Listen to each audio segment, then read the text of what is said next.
Welcome to V5, where we spent exactly 5 minutes or so getting on our soapbox with some of the hottest takes in all of B2B go-to-market. This is going to be a fun one. Ryan and I played the name game, figured out we got some fun mutuals, but that's here nor there. We're going to get into what is top of mind for Ryan Heinig, CRO of 2X. Ryan, how you doing today? Great, man. Thanks for having me on. Great to see you.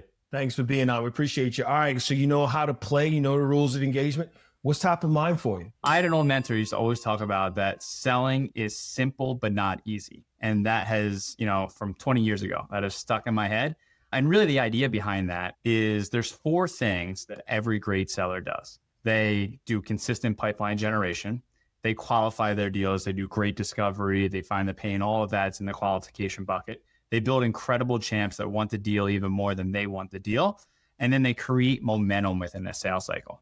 And if you do those 4 things, it's actually pretty simple to understand what to do as a great enterprise seller. Doesn't mean it's easy. Matter of fact, it's incredibly complicated, but there's a lot of professional jobs out there that are complicated as well as really hard. Our jobs are hard, but they're really, really simple. So the way to apply this is really think about time management in your calendars. And whatever you're doing in that moment, if you're not doing one of those 4 things, PG, qualified, building champions, or creating momentum within a sales cycle, like you're not driving the ball forward. And it's super easy in this world with Slack blowing up all the time, emails, text messages. There's a million different ways to get distracted. If you're not doing one of those 4 things, you're not moving the ball forward. The only other thing is obviously the great sellers are consistent learners. That's not within a sales cycle. Find time to learn, listen to podcasts like this, make sure you're in books. But outside of that, those 4 things is really what drives success in enterprise sales. Yeah, right. You think about the application of those 4 things, you look at something like AI and how it can help or sometimes hurt. What say you on the pragmatic, practical use of AI to help with any of those 4 stages? Yeah, I think a lot of times in pipeline generation. So the prep needed, I'm always talking to my team that pipeline generation, when you're doing prospecting, especially cold prospecting, if you're not relevant, you might as well not even do it.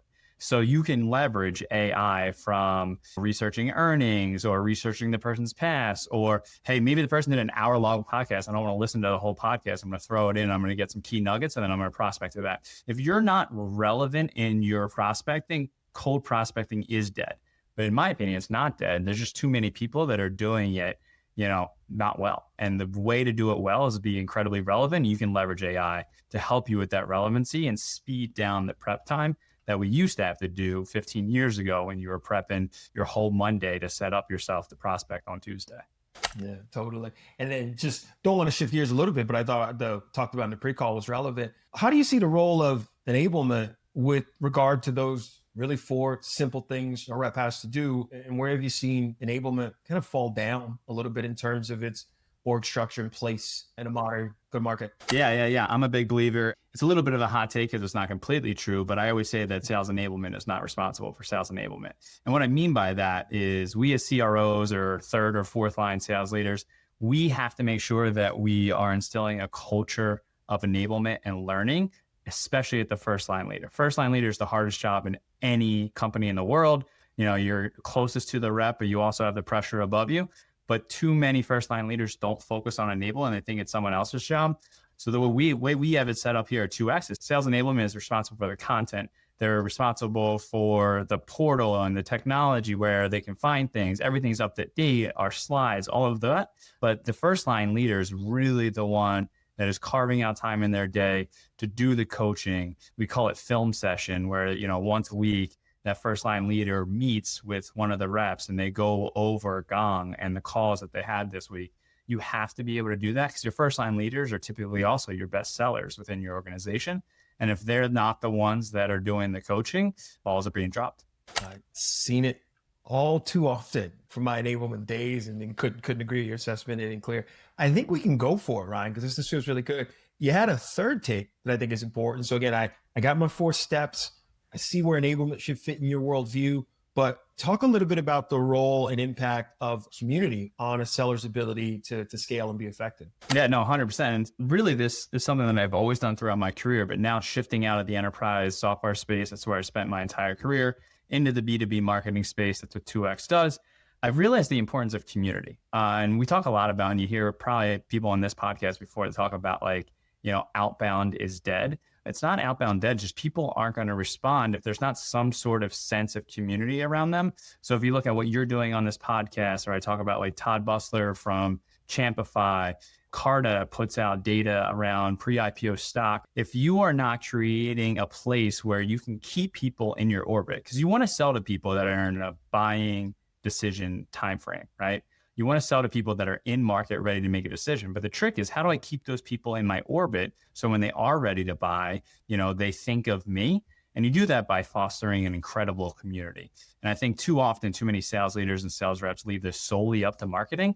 It is sales and marketing's job together to build this community. And you have to kind of have a thought leadership process around your company to keep all of these buyers in whatever your solution offers, keep them warm to you. So when they are ready to buy, they've raised their hand. Yeah, we plant these seeds. They're all going to grow at different times. You water them, you nurture them, and next thing you know, you got a beautiful garden. So we kind of use that analogy a lot here. Ryan, it's been a blast. I told you 5 minutes will go quick, especially with us, man. We appreciate your time. Where can folks learn more about you and 2X and everything you guys got going on? Yeah, to your point of planting seeds and let them grow, I'm a big believer. Connect with me on LinkedIn. I'll gladly accept it. Send me a message, and definitely check out 2X. So what 2X does is a B2B marketing firm. We help CMOs and marketing leaders really think differently about their org structure so they can shift money out of often fixed costs within an internal headcount and kind of redesign that headcount mix to be able to shift more into program spend, which obviously drives revenue impact and pipeline and the most important metrics that a modern day CMO needs to drive. So connect with me on LinkedIn is probably the best way. Absolutely. Ryan, appreciate your time. Thank you so much. Cool. Hey, thanks, man. You've been listening to The Unexpected Lever. This stuff gets you fired up and you want to talk about it with other leaders? Join the Powerline Slack community. It's a modern, open access community for go-to-market professionals and AI enthusiasts alike. We're all ready to turn buzz into business outcomes. Join by going to vivint.com/community. We hope to see you there.